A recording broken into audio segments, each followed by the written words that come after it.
Hello ladies and gentlemen. I thought I would show you some things I found while playing with ENA Dream BBQ.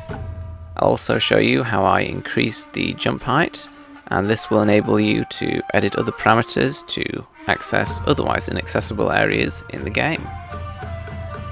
If you jump on the mattress, which is a door, you'll notice that there are mattress bouncing physics, which I thought was amusing.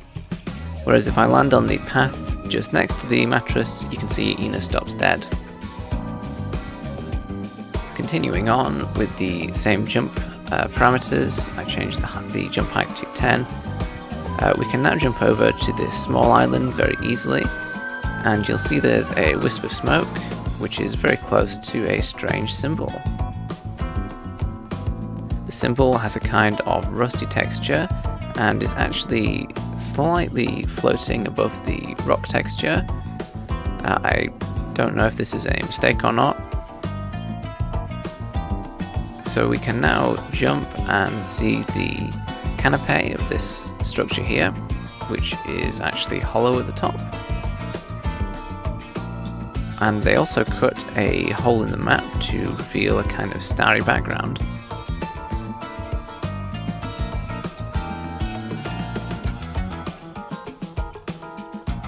If you turn around in this area, you can see something that you might not have noticed. There is a fire escape and a sort of speakeasy door. I didn't see anything through the slot. You can also jump onto the invisible wall by the bin area, and if you try and use the fire escape, you'll see that it has no collision. I'm not sure why they made that invisible wall so high. You can see the mannequin, which is where ENA spawns in when you load this level. I wasn't sure what this structure was, so I decided to increase the jump height a bit further, which I'll show you now. First you need to exit the game.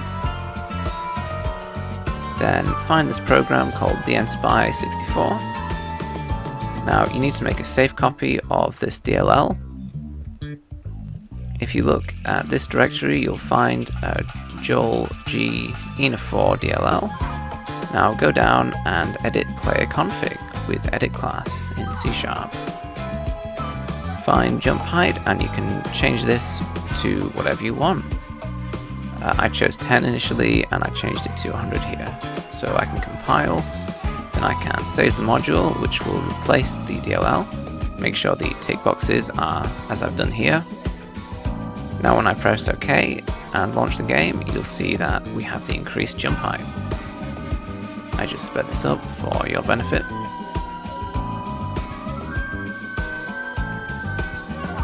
As I said, we have launched and you can see the broken mannequin, which suggests that ENA kind of just switches between the mannequins.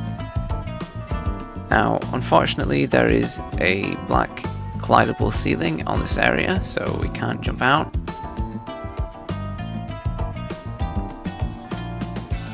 I think this structure is meant to be part of the inner ear, which makes sense because we walked through a giant ear to get here. If you stand in a T section, we can see the disco area. You'll note that the floors are not random, they follow the same pattern and they're the same in every room. You can see the uncanny streets have been recreated as a sort of skybox thing. I don't entirely understand how this is drawn, but I don't believe any of this is collidable. You can see the cloud appears to be drawn after the disco area. In the individual disco rooms, you can see there is a hard ceiling which we can't pass through.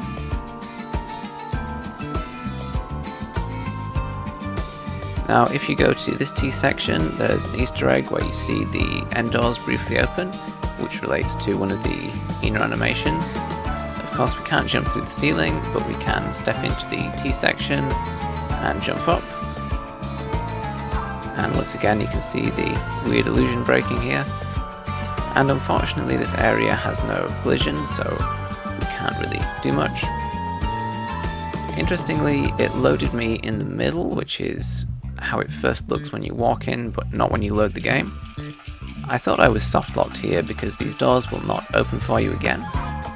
So you need to very carefully jump, and you can actually push your way through that wall into the disco area. It's interesting how big the disco area is, considering there's a lot of kind of black space that doesn't appear to be used. If you go to the Uncanny Village, I believe this is called, you can see that there's a lot of detail in the terrain. I wanted to get a look at this statue thing. You can see that some of the mannequins, which may be previous ENAs, I've tried to climb out to access it. I unfortunately didn't get too much of a look.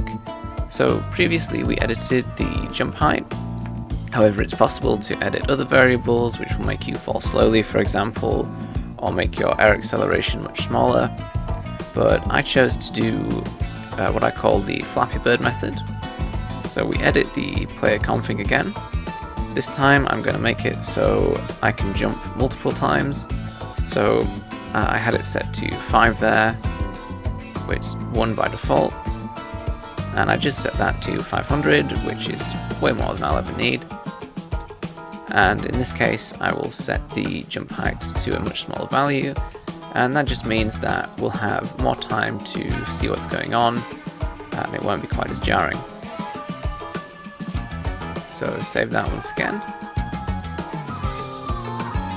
So now it plays like Flappy-bird. When I hit spacebar, I go up a small amount and then immediately start to fall.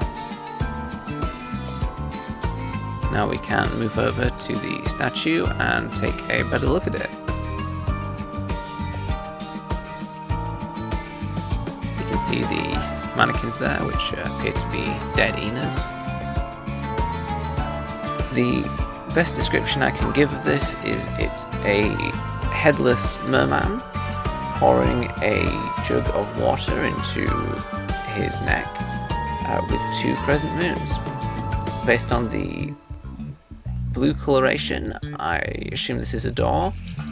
Now, I can only imagine this will be significant in chapter 2 or 3, maybe we'll use this door, but the symbolism of a headless merman pouring water into his neck is lost on me.